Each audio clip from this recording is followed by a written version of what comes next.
I mean, Soros actually, he is, I believe, the top contributor to the Democratic Party. The second one was Sam Bankman-Fried. Yeah. So, and Soros, I don't know. I mean, he had a very difficult upbringing, and in my opinion, Yes, welcome back. Elon Musk explained to Joe Rogan how George Soros manipulated the system to his own end. In my opinion, he fundamentally hates humanity. Recently, Elon Musk had an interview on Twitter. A lot was said. I have a couple of videos I'm going to play so you can see exactly what is going on. On another clip, Joe Rogan Elon Musk says the woke mind virus is destroying civilizations. This is concerning. They even went further to talk about the World Economic Forum. If you have not subscribed to this channel, please endeavor to do that. And if possible, why not share out this video? I mean, Soros actually, he is, I believe, the top contributor to the Democratic Party. The second one was Sam Bankman-Fried. Yeah. So, and Soros, I don't know. I mean, he had a very difficult upbringing, and in my opinion, he fundamentally hates humanity. That's my opinion. Really? Yeah. I mean, well, he's doing things that erode the fabric of civilization. Getting DAs elected who refuse to prosecute crime.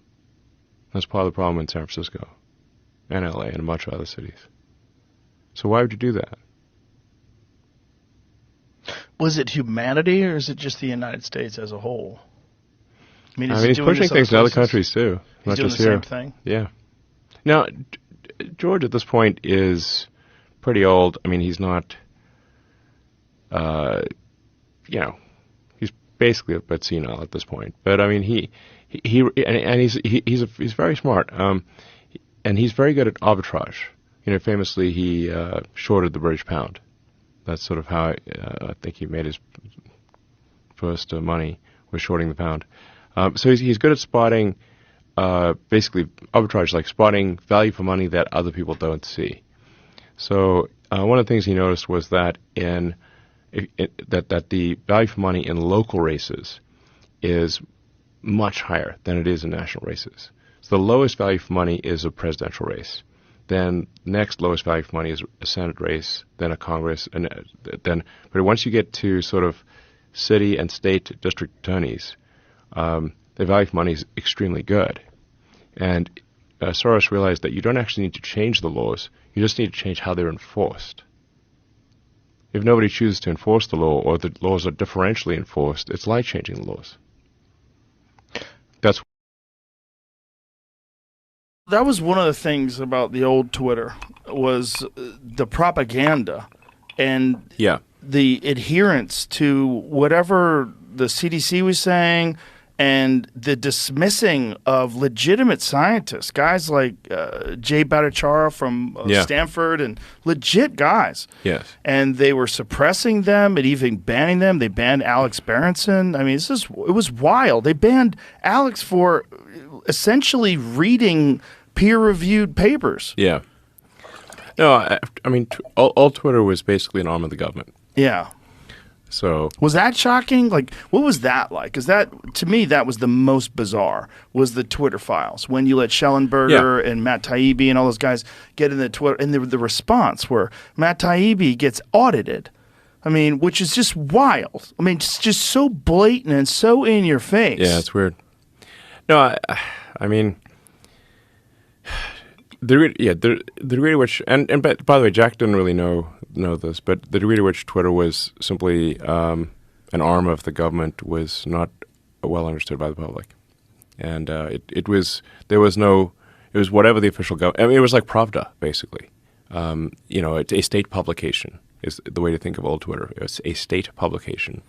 And was the justification from their perspective that they are progressive liberals, they have the right intention? I've been following this channel for some time. Last year, we did a couple of videos. I was even did platform on Twitter for simply doing what I'm doing here. At a certain point, when I looked at that, I decided not to be going to Twitter. When you look at what is happening now with Elon Musk, different people, seeking that he should suppress people, and he's rejecting these offers, it is just signaling what the government was doing. Sitting down with Joe Rogan, for this interview to me was actually necessary, like to remind people how these people these people are using government powers to shut down a lot of people, especially opinions they don't agree with. There was one thing they said about San Francisco.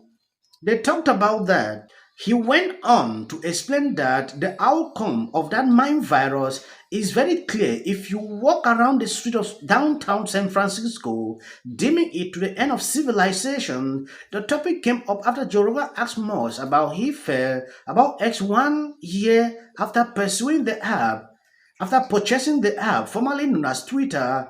What was it ultimate that led you to make the decision to do it? He asked. Melodramatic, must reply, but I was worried that it was having a corrosive effort on civilization, that it was just having a bad impact. He highlighted the headquarter location in downtown San Francisco, noting that while the city itself is beautiful and worth fighting for, if you walk around, it is a zombie apocalypse. I have heard it's crazy. Rogan replied, I've heard you really can't believe it until you actually go there. So you can see exactly what Moses is trying to outline here. Partaking to San Francisco, when he decided to, change the name of Twitter to X, putting up a signboard in this place, they had to drag him to the certain level, he should pull it down. It is to clearly tells you how they have been fighting this man, back and forth for simply putting, people to a position like what we are experiencing now. I've seen people, being the platforms in other places, but you will see them on Twitter, though it still have that little censorship, I see on daily basis, but it is more, good compared to what we knew, you know, years back. Elon Musk sometimes, when you look at him, his visions, partaken to the war is actually different. Okay, when you look at Twitter now, you can make money from that platform. I've seen a lot of people doing that. It was not like that before. So he has actually transformed it. People say, oh, Elon Musk is not actually even earning anything. When you look at the amount of money he put into this platform and what he's gaining is very small compared to what he says. So sometimes it is good to appreciate people, when they do good things,